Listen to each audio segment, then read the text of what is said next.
પછી કમિટીમાં 4 વર્ષ માટે છે અને 10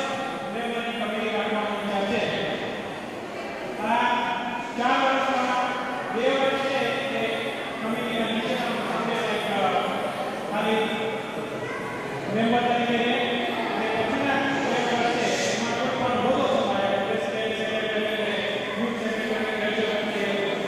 પ્રોસેસ પ્રોગ્રામ માટે મારીમાં નક્કી કરીએ છીએ. અને એ રીતનું છે એમાં આપણે પહેલી વખત 10 માણસો સિલેક્ટ કરવાના છે જે આપણે દિવાળી આપણે કરીશું અને એ 10 માંથી 5 માણસો કમિટીમાં રહેશે અને હોદ્દો સંભાળશે અને બાકીના 5 ખાલી મેમ્બર રહેશે. હવે આના ફાયદા એ છે કે એ લોકો નીચેની નાની સભ્ય તરીકે ચાલુ કરે એ લોકો 2 વર્ષ સુધી પ્રેસિડેન્ટ અને સેક્રેટરી અને શું કરે છે અને કેવી રીતે કામ કરે છે અને શું ઇન્વોલ્વ છે એ બધી વસ્તુ લોકો જ્યાં જોડે જાણે શીખે અને પછી ફરી પાછા જ્યારે લોકો હોદ્દો સંભાળે પ્રેસિડેન્ટ સેક્રેટરી ગમે છે તો એ લોકોને એમાં સારી એવી મદદ થઈ જાય અને